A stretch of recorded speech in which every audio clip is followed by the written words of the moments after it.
सुप्रभातम। आजिर विज्ञान कालांश को तुम मानक पुणी थे स्वागत। आजिर आम विषय है आम शरीर गठन। आमे या पूर्व कालांश आम शरीर गठन क्यों क्यों अंग को नहीं होता है से विषय में आलोचना करी।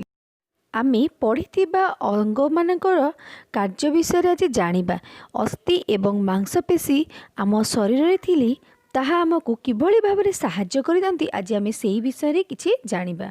अस्थि और मांसपेशी मिसी काम करने जोगु आमे दौड़ी पारू, खेली पारू, खाई पारू, लेखि पारू, एमिति कि विभिन्न प्रकार काम मध्य करि पारि थाओ। मांसपेशी गुड़िक जोगु आम शरीर विभिन्न अंश गुड़िक कौन होते चल प्रचल होते माने कौन काम करिबारे सक्षम होइथाए। आमर शरीर किछि एमिति अंग अच्छी जो कि आमर अस्थि नाही से गुड़िकर केवल मांसपेशी द्वारा ही काम करिथांती।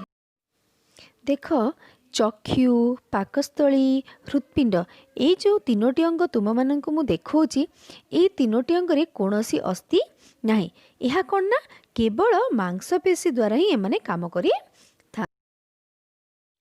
वर्तमान आमे पाठटी को संपूर्ण रूप से पढ़िले एवं ताहाको बुझिले। एबे ताहाको आधारित करी प्रथम प्रश्नटी अछि आम शरीर रे केउ केउ अंगरे अस्थि नाही।